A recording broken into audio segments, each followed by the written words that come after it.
Hello guys, welcome back to my channel. আমি কৌশিক। আজকের এই ভিডিওতে অর্থনৈতিক ইতিহাসের একটি খুবই গুরুত্বপূর্ণ বিষয় নিয়ে আলোচনা করব, দ্যাট ইজ ক্রোনি ক্যাপিটালিজম। এই ভিডিওতে প্রথমেই আমি আলোচনা করব what is crony capitalism. Crony capitalism কি? 2 নম্বরে আলোচনা করব future of crony capitalism.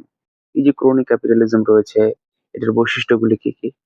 Then negative impact of crony capitalism. Crony ক্যাপিটালিজমের যে ক্যাপিটালিজমের যে নেগেটিভ ইম্প্যাক্ট সেটা কি, সেটা সম্বন্ধে আলোচনা করব। And 4 নম্বরে আলোচনা করব ওয়ে ফরওয়ার্ড। এই যে ক্রোনি ক্যাপিটালিজম, এটা থেকে কিভাবে আমরা সমাধান পেতে পারি। প্রথমেই আমি আলোচনা করি what is crony capitalism. Crony capitalism কি?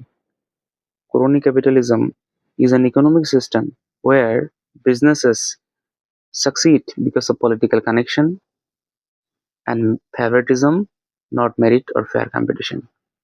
ক্রোনি ক্যাপিটালিজম হলো এমন একটি অর্থনৈতিক ব্যবস্থা যেখানে বিভিন্ন কাজ বা ব্যবসা সফল হয় বিকজ অফ পলিটিক্যাল কানেকশন বা রাজনৈতিক সম্পর্ক থাকার কারণে, অ্যান্ড ফেভারিটিজম পক্ষপাতিত্ব থাকার কারণে, not merit or fair competition. এখানে যে কোনো কাজ বা ব্যবসা সফল হয়, এটা কিন্তু ফেয়ার কম্পিটিশনের মাধ্যমে হয় না, এখানে মেরিটের উপর ভিত্তি করে হয় না। এখানে কম্পিটিশন যেটা হয় সেটা আনফেয়ার কম্পিটিশন।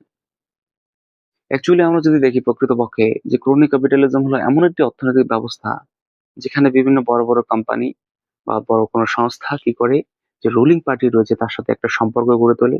এর ফলে তার কাছ থেকে কিছু সুযোগ সুবিধা আদায় করে। এটাই কিন্তু অ্যাকচুয়ালি এই যে সম্পর্কটা, তারা যে বিজনেসম্যান এবং যে রুলিং পার্টি রয়েছে, পলিটিক্যাল পার্টি, তার সাথে যে সম্পর্ক গড়ে তুলেছে, এর ফলে যে বিভিন্ন সুযোগ সুবিধা আদায় করছে, এটাই কিন্তু অ্যাকচুয়ালি ক্রোনি ক্যাপিটালিজম। তো বন্ধুরা, আমরা আরো কিছু এক্সাম্পলের মাধ্যমে ভালো করে বুঝি যে হোয়াট ইজ ক্রোনি ক্যাপিটালিজম। ধরে নিন যে কোম্পানি এ রয়েছে, এফিশিয়েন্ট অ্যান্ড কোয়ালিফাইড, এটার কার্যকারিতা খুবই ভালো, এফিশিয়েন্ট এবং কোয়ালিফাইড, কোয়ালিফিকেশন খুব ভালো।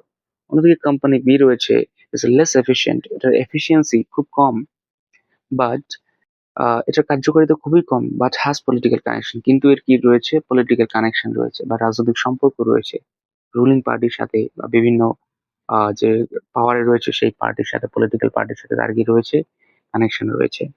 In crony capitalism, company be may win contracts due to influence.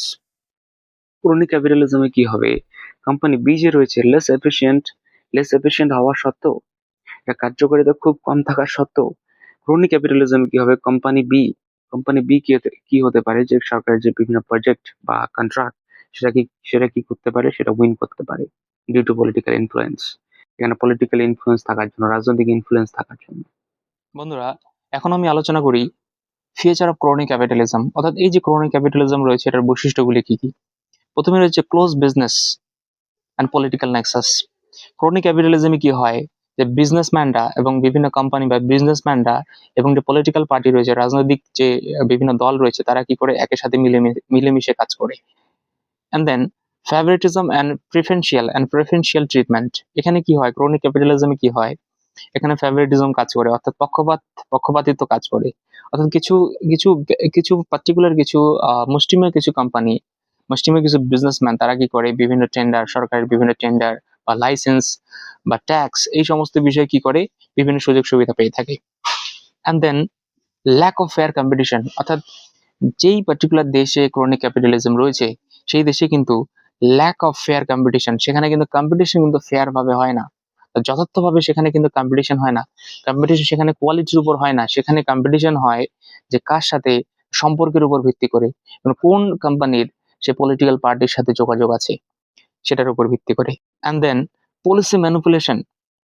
Crony ক্যাপিটালিজমের একটি অন্যতম বৈশিষ্ট্য হলো পলিসি ম্যানিপুলেশন, অর্থাৎ সেই পার্টিকুলার দেশে যে গভর্নমেন্ট যে পলিসি তৈরি করবে, সেখানে পলিসি তৈরি করে শুধুমাত্র সেই সমস্ত কোম্পানি বা যাদের সাথে সেই সরকারের হাত রয়েছে বা যোগাযোগ রয়েছে, সেই কোম্পানি যাতে ভালো হয় এর জন্য কি করবে, পলিসি তৈরি করবে।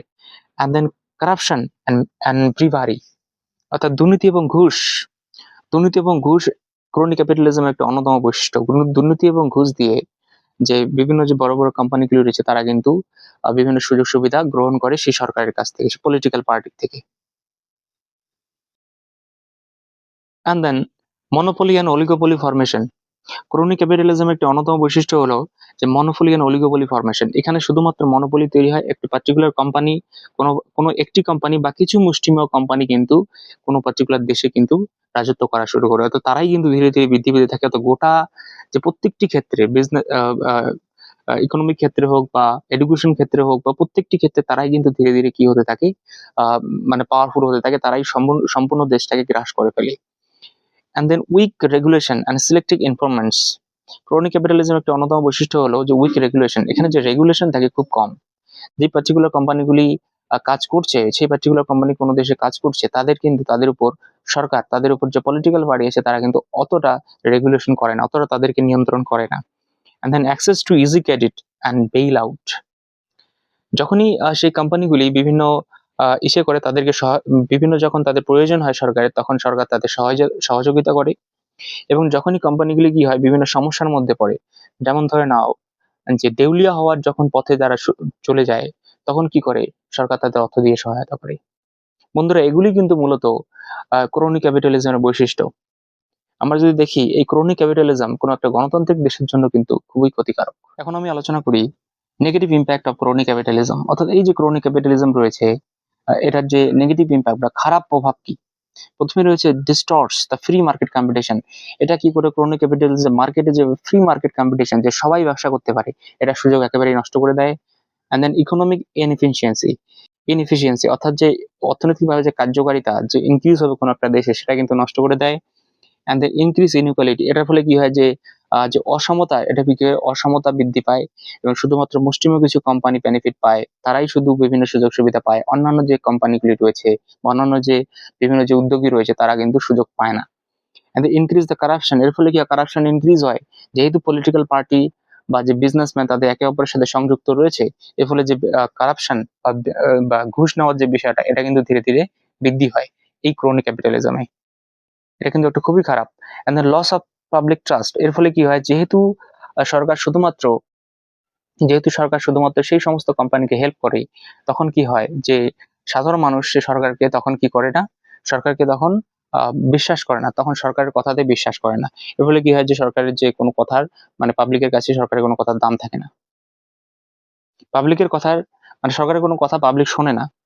আর monopoly and reduce the innovations, এখানে কি হয়, মনোপলি তৈরি হয় এবং শুধুমাত্র পার্টিকুলার কোম্পানি কোনো সেক্টরে কাজ করতে থাকে এবং রিডিউস দ্য ইনোভেশন, এখানে ইনোভেশন কমে যায়। একটি সিস্টেমকে ফলো করে একটা সিস্টেমকে ফলো করেই চলতে থাকে, এখানে ইনোভেশন খুবই কম, ইনোভেশন কমে যায়। যে নতুন করে কোনো কিছু জিনিস তৈরি করা বা উদ্ভাবনী কোনো কিছু কাজ করা, এটার মনোভাব কিন্তু একেবারেই থাকে না। অ্যান্ড দেন ফাইন্যান্সিয়াল ইনস্টেবিলিটি, অর্থাৎ এখানে কি হয় যে অর্থনৈতিক একটা অস্থিরতা তৈরি হয়, যেটা কিন্তু দেশের জন্য খুবই ক্ষতিকারক। একটা দেশ যখন অর্থনৈতিক অস্থিরতার চলে আসে দেশের মধ্যে, তখন কিন্তু সার্বিক উন্নয়ন কিন্তু দেশের ক্ষতিগ্রস্ত হয়। তো বন্ধুরা, এগুলি হলো negative impact of chronic capitalism. Chronic ক্যাপিটালিজমের নেগেটিভ ইম্প্যাক্ট হিসাবে ধরা যেতে পারে। বন্ধুরা, আমরা সব শেষে আলোচনা করি ওয়ে ফরওয়ার্ড, অর্থাৎ এই যে ক্রনিক ক্যাপিটালিজম রয়েছে, এটাতে কিভাবে ওয়ে ফরওয়ার্ড, কিভাবে আমরা এটা সমাধান করতে পারি। প্রথমে রয়েছে ট্রান্সপারেন্সি ইন গভর্নেন্স, অর্থাৎ গভর্নেন্স যে সরকার যে সমস্ত কাজকর্ম করছে তাদের মধ্যে ট্রান্সপারেন্সি আনা উচিত, তাদের সঙ্গে স্বচ্ছতা আনা উচিত, যে যা কিছুই হোক না কেন প্রত্যেকটি যেন সবার সামনে প্রকাশ করা হয়। And then strong regulatory institution, এখানে যে পার্টিকুলার কোম্পানি তাদের যে কোম্পানিগুলো তাদের দেশের মধ্যে কাজ করেছে তাদের উপর রেগুলেশন আনা উচিত, রেগুলেটরি ইনস্টিটিউশন তৈরি করা উচিত, যাতে করে সেই পার্টিকুলার কোম্পানিগুলির উপর কড়া নজরদারি রাখে। And then political funding reform, অর্থাৎ পলিটিক্যাল যে ফান্ডিং রয়েছে সেটাকে রিফর্ম করতে হবে, সেটাকে সংস্কার করতে হবে, যাতে করে এটা উন্নত হয়। মানে স্ট্রিক্ট এন্টি কারাপশন ল, দেশের মধ্যে এন্টি কারাপশন ল যেটা আছে সেটা একদম স্ট্রিক্ট করতে হবে, কঠোর করতে হবে। অ্যান্ড দেন ইন্ডিপেন্ডেন্ট জুডিশিয়ারিকে কি করতে হবে, ইন্ডিপেন্ডেন্ট করতে হবে, সেটা যেন অন্য কোনো ইসের সাথে বা অন্য কোনো ইসের সাথে যেন নির্ভরশীল থাকে না, সে যেন সম্পূর্ণভাবে একটা ইন্ডিপেন্ডেন্ট বডি হয়। And then level playing field, অর্থাৎ প্রত্যেকের জন্য সবার জন্য কাজ করার একটা কি করতে হবে, ফিল্ড তৈরি করে দিতে হবে। And then free media and civil society, মিডিয়াকে ফ্রি করে দিতে হবে, সিভিল সোসাইটি করতে হবে, এবং সমাজে সবাই যেন কথা বলতে পারে তার জন্য কি করতে হবে, সুযোগ করে দিতে হবে। এভাবেই কিন্তু এই যে ক্রনিক ক্যাপিটালিজম কিন্তু ধীরে ধীরে কমে যেতে পারে কোনো একটা পার্টিকুলার দেশে। তো বন্ধুরা, আজকে এই ভিডিও তোমার কেমন লাগলো? যদি ভালো লাগে কমেন্টে জানাও ভিডিওটি কেমন হয়েছে, কেমন লাগলো, এবং এরকম ইনফরমেটিভ এবং কনসেপ্ট বেসড ভিডিও দেখার জন্য আমার চ্যানেলকে সাবস্ক্রাইব করো। Thank you.